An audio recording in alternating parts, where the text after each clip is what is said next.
Hello, YouTube. This is Doug Robbins, and welcome. And they said horror movie. Excuse me, that was gross. Theme songs. And I started thinking about it, and I was like, okay, there's potential there. Um,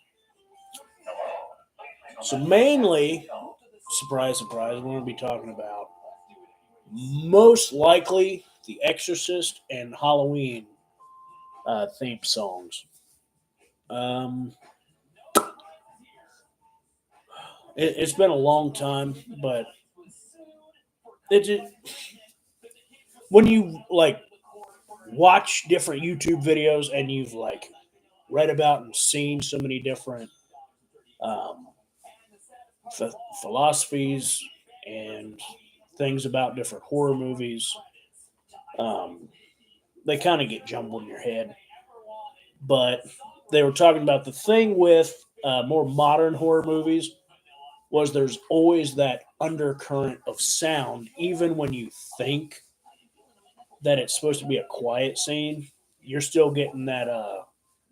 Anyone knows what tinnitus or whatever that thing with your ear where you always hear that ringing. It's like at that kind of subliminal level, um, or it's like a subliminal version of that. Um, and they showed examples, and he's right. Um, so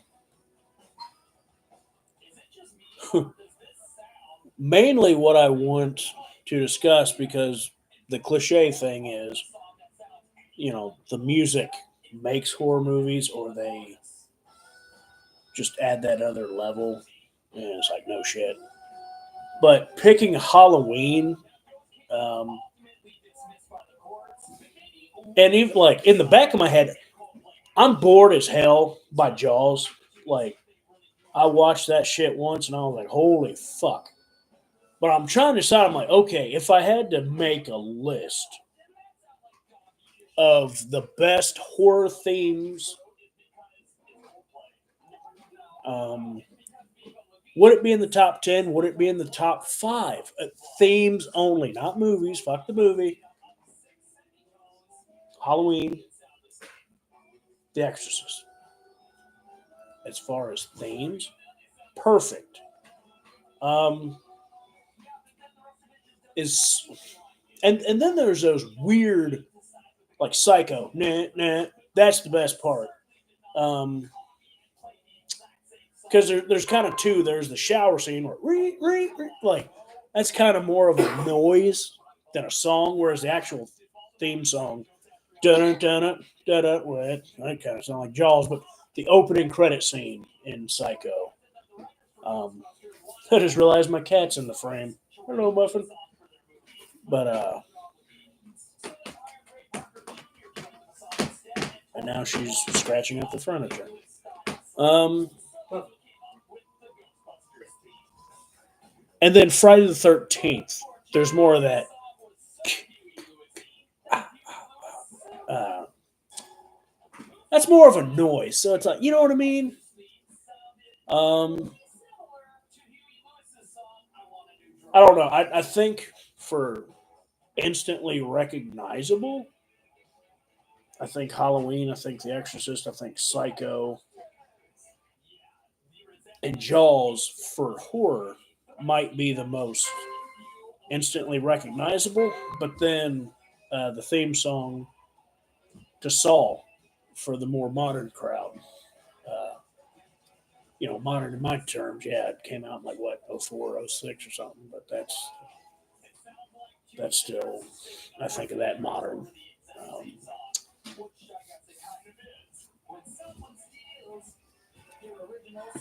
is that in there? Um, Again, even something like Dracula, you know, um, doodaloo, doodaloo, and that's more. Uh, was it fugue or Bach? I don't know, but once you hear it, you're like, "Yep, that's Dracula." Um, Honestly, it sounds like the more I'm talking about it, the 60s and 70s, like, at least in my mind, changed the modern horror uh, landscape. Because if you're focused on slashers, like pure slasher movie themes, you got Halloween, Psycho, um, Friday the 13th. Nightmare on Elm Street is just like kind of noises. Uh,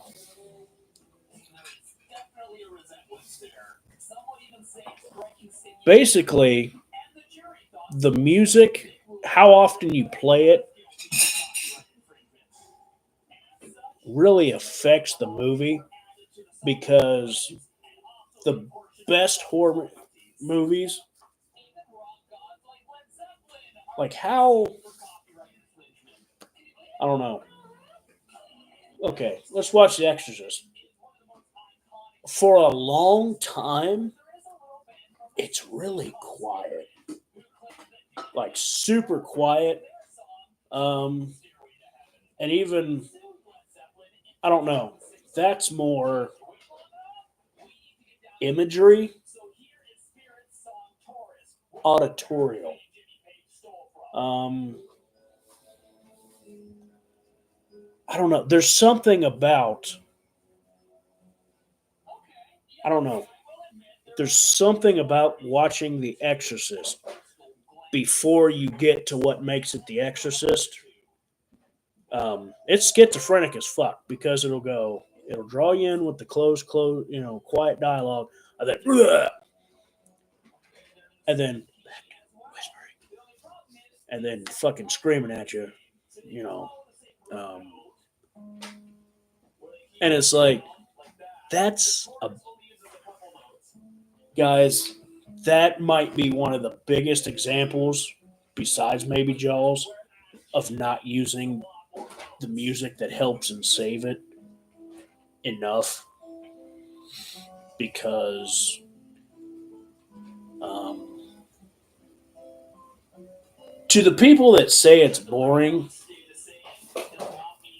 you're not wrong. And to the people that say it's like the scariest movie ever, it is. But you got to remember, it's like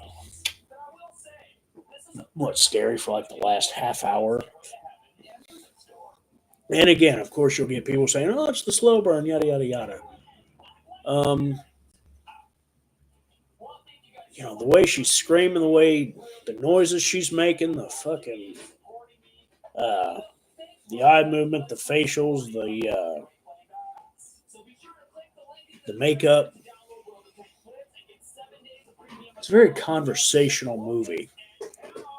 And even when the way the music's played when it's actually in the movie is at the subliminal level. Like it's a completely different experience because it starts off with a da da da, but it's like because when you're seeing it in the movie, it's Halloween, which think of that being mixed with the Halloween um, as a preview of what's to come. Because someone like my dad, that's like the top two favorite horror movies.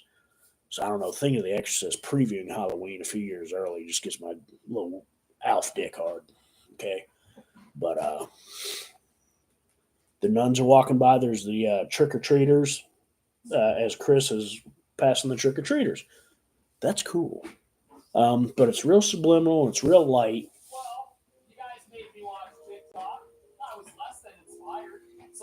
And again, Psycho, Jaws, The Exorcist. I feel like they don't use their music enough. I think Halloween, the original, is a little better at giving us the music a little more often.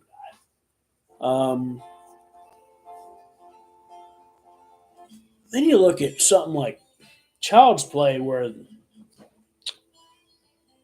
I don't know. I think Child's Play and Halloween are two of the better ones when it comes to giving us musical stings that help. Like in Halloween, that weird doo.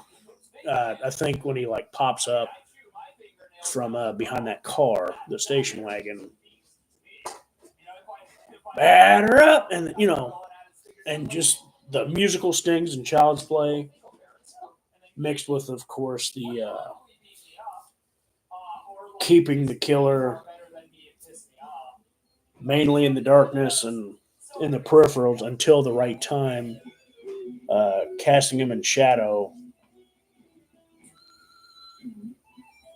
Um,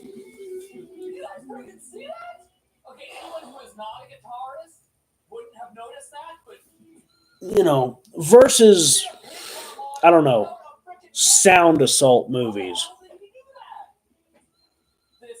Texas Chainsaw Massacre, uh, the Halloween remake.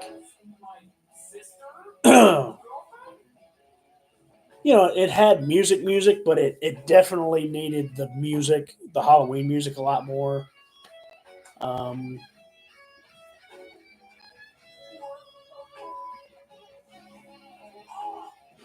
so basically, the question is, do you think it's better for the music in a horror movie to be kind of like subliminal and used sparingly, or a little more aggressive, um, and more often? Thanks for listening, and have yourselves a great day.